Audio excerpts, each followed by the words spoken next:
হয়, আজি আমি পৌৰ বিটিচি বাঙালী যুৱ ছাত্ৰ ফেডাৰেশ্যনৰ পৰা যিখন সংবাদ মেলৰ আয়োজন কৰিছো, এই সংবাদ মেলত আপোনালোকে সাংবাদিক বন্ধুসকলে আহি উপস্থিত হোৱাৰ কাৰণে আমি আমাৰ কেন্দ্ৰীয় সমিতিৰ পৰা আপোনালোকক প্ৰথমতে ধন্যবাদ জনাইছো।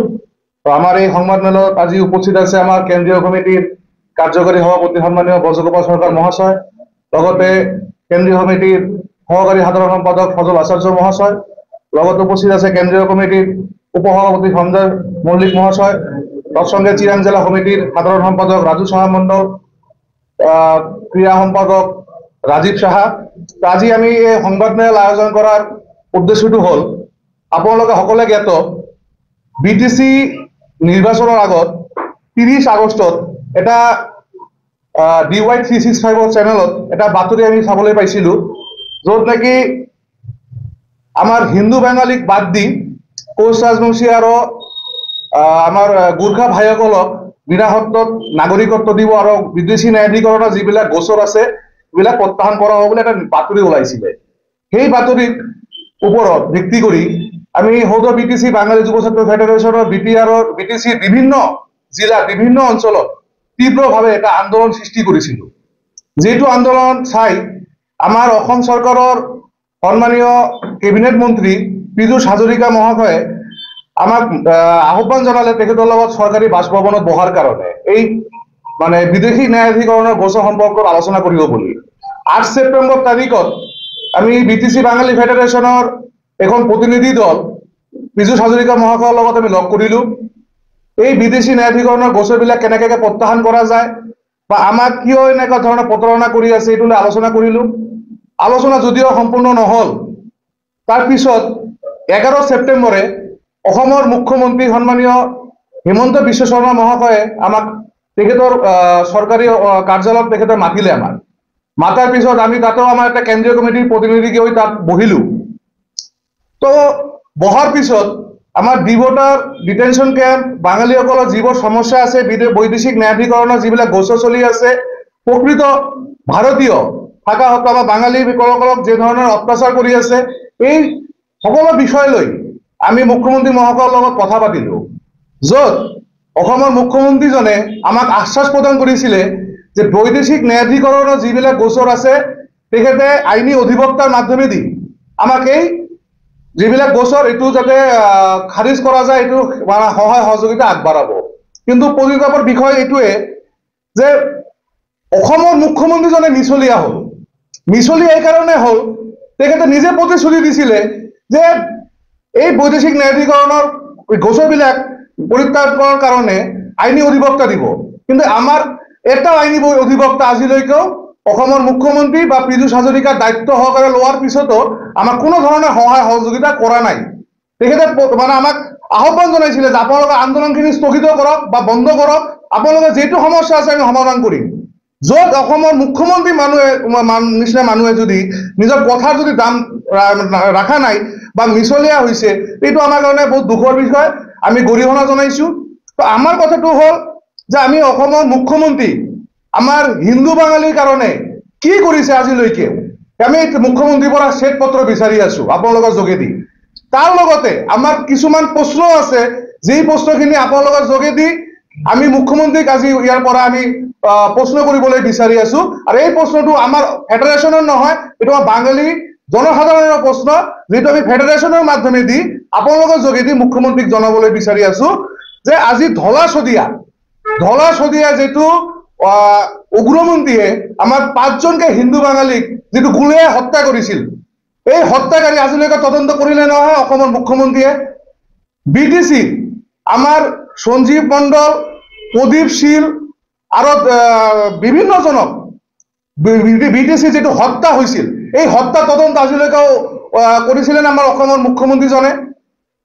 আজি যদি আপুনি চাবলৈ যায়, ব্ৰহ্মপুত্ৰ উপত্যকাত আমাৰ যিটো আঁচনি এখন মুখ্যমন্ত্ৰীয়ে দিছিলে বসুন্ধৰা, এই বসুন্ধৰাৰ মাধ্যমতে কেইজন হিন্দু বাঙালীক মাটিৰ পট্টা দিয়া হ'ল। তাৰ পিছত কথাটো হ'ল যে আমাৰ অসমত আমি চাবলৈ পাইছো পুনৰ সংস্থাপনৰ নামত বিভিন্ন উগ্ৰপন্থী সংগঠনক বা উগ্ৰপন্থী কেডাৰক পুনৰ সংস্থাপনৰ হোৱাৰ কাৰণে 5 লাখকে আৰ্থিক সাহায্য দিছিলে, সৰকাৰি চাকৰি দিছিলে, কিন্তু আমাৰ প্ৰাক্তন বিটিএফ বা প্ৰাক্তন NLFB যেটো ক্যাডাৰবিলাক আছে তেখেতক পুনঃসংস্থাপনৰ নামতে মুখ্যমন্ত্ৰী কি দিছে? আমাৰ প্ৰশ্ন এইটো মুখ্যমন্ত্ৰীৰ ওচৰত। আমাৰ প্ৰশ্ন মুখ্যমন্ত্ৰীৰ ওচৰত যে বিভিন্ন সময় কোটি কোটি টাকা বিভিন্ন ধর্মীয় অনুষ্ঠানের নামত মুখ্যমন্ত্রীয়ে দিছে অসমত বা BTC-ত, কিন্তু আমার কেইটা দুর্গা মন্দির, কালী মন্দির বা আমার কেইটা মঠত, রামকৃষ্ণ মঠ হোক বা আরো কিবা হোক, কেইটাত মুখ্যমন্ত্রীয়ে টাকা দিছে এইটো আমার মুখ্যমন্ত্রীর ওচৰত প্রশ্ন। আজি বড়োলেণ্ড আন্দোলনত শহীদ হওয়া বিভিন্ন জাতি জনগোষ্ঠী শহীদ হওয়া শহীদ পরিয়ালক 5 লাখকে মুখ্যমন্ত্রীয়ে টাকা দিছে, কিন্তু আমার হিন্দু বাঙালিসকলক শহীদ পরিয়ালক কোনখন শহীদ পরিয়ালক মুখ্যমন্ত্রীয়ে টাকা দিছে এইটো মুখ্যমন্ত্রীর ওচৰত আমার প্রশ্ন। আজি দুর্ভাগ্যর বিষয় যে বিভিন্ন জাতীয় বা জাতি জনগোষ্ঠীর সংগঠনক তেখেতক ছাত্রাবাস বা কমিউনিটি হল বনোৱাৰ কাৰণে মুখ্যমন্ত্ৰীয়ে টাকা দি আছে। আমাৰ হিন্দু বাঙালি কোনটো সংগঠনক কমিউনিটি হল বা ছাত্ৰাবাস বনোৱাৰ কাৰণে মুখ্যমন্ত্ৰীয়ে টাকা দিছে বা সহায় সহযোগিতা আগবঢ়াইছে এইটো মুখ্যমন্ত্ৰীৰ ওচৰত আমাৰ প্ৰশ্ন আছে। আজি সবতকে ডাঙৰ দুৰ্ভাগ্যৰ বিষয় বা এইটো ইতিহাস ৰচিছে আমাৰ অসমৰ মুখ্যমন্ত্রীয়ে। ইতিহাসটো হল আজি বরাকটো বাদ দিলো, ব্রহ্মপুত্র বেলিত এই বিজেপি সরকারে আমার এখন মন্ত্রী দিছে নাকি আপোনালোকে কওকচোন? এইটো ডাঙৰকে ইতিহাস ৰচিছে আমাৰ অসমৰ মুখ্যমন্ত্ৰী হিমন্ত বিশ্ব শৰ্মা মহাশয়ে। আমাৰ এজনো আমাৰ মন্ত্ৰী দিয়া নাই আমাৰ ব্ৰহ্মপুত্ৰ বেলিত। আজি জাতীয়তাবাদ মানে দেখুৱাৰ কাৰণে আমাৰ মুখ্যমন্ত্ৰী আৰ আমাৰ দলেৰ আমাৰ বিজেপি দলেৰ সভাপতিয়ে কম্পিটিশনত নামিছে যে কোনে জাতীয়তাবাদটো বেছিকে দেখাব পাৰিব। আজি বিজেপি দল যেটো আমাৰ অসমত আছে এটো ৰাষ্ট্ৰবাদৰ বিজেপি দল নহয়, এটো জাতীয়তাবাদৰ বিজেপি দল বলে আমি ভাবি লৈছো। আজি আপোনালোকে চাওক যে এই মুখ্যমন্ত্রীজনে বিভিন্ন সময়ত সদায় মানে হিন্দুত্বৰ নাম লৈ যেটো মানে ৰাজনীতি কৰি আছে, কিন্তু হিন্দুৰ লগত আমি যে বেংগলীসকলৰ যেটো সমস্যা আছে এই সমস্যা লৈ কোনোবা দিন আমাৰ অসমৰ মুখ্যমন্ত্ৰীজনে মাতিছিল নহয়। তো আমি সৌদ BTC বাঙালি যুব ছাত্ৰ ফেডাৰেশনে আজি এই সংবাদ মেলৰ মাধ্যমেদি আমি প্ৰতিখন দল অহা বিধানসভা 26ত আমি প্ৰতিখন দলক আমি এই মজিয়াৰ পৰা আমি আহ্বান জনাবলৈ বিচাৰিছো। আমাৰ বিজনী, টাংলা আৰু গোৰেশ্বৰ তিনিটা সমষ্টিত বিধানসভা সমষ্টিত আমাৰ বাঙালি মানে প্ৰাৰ্থী প্ৰক্ষেপ কৰিব লাগে, আমি এইটো দাবী জনাইছো প্ৰতিখন ৰাজনৈতিক দলক। আৰু যদি কোনো রাজনৈতিক দল যদি আমার এই দাবি না মানে, আমার এই তিনিটা সমষ্টি যদি বাঙালি প্রার্থী যদি প্রক্ষেপ নকরে, আমি সৌদ BTC বাঙালি যুব ছাত্র ফেডারেশনে আমি নিজাববীয়াকে আমার ফেডারেশনের পর আমি তিনিটা জায়গাত আমি তিনিটা ক্যান্ডিডেট বাঙালি প্রার্থী আমি থিয় কৰাবলৈ বাধ্য হম। আৰু আপোনালোকৰ যোগেদি আমি আৰেকটা বস্তু জানাবলৈ বিচাৰি আছো, এই বিজনী শহৰত চিৰাং জেলাৰ এই বিজনী শহৰত আমি অহা 14 ডিসেম্বৰ ৰবিবাৰ দিনা আমি আমাৰ প্ৰাক্তন BTC ফেডাৰেশনেৰ জীবন নেতৃত্ববিলাক আছিল একদম মানে জন্মলগ্নৰ পৰা তেখেতক আৰু লগতে BTC বিভিন্ন অঞ্চলৰ পৰা আমি বুদ্ধিজীৱীসকলক মাতি লৈ আনি আছো এই বিজনী অঞ্চলত।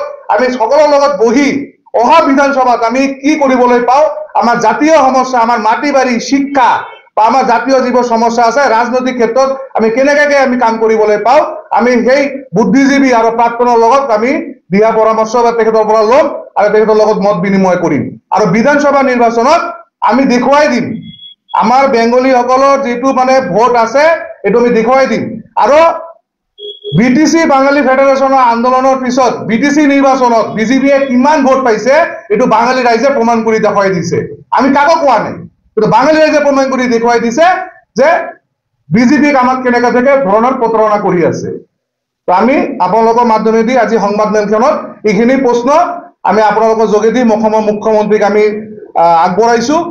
অহাৰ আশা ৰাখিছো যে মুখ্যমন্ত্ৰীজনে আমাৰ এই প্ৰশ্নৰ উত্তৰখিনি দিব আৰু আমাক শ্বেতপত্ৰ দিব মুখ্যমন্ত্ৰীজনে। ধন্যবাদ।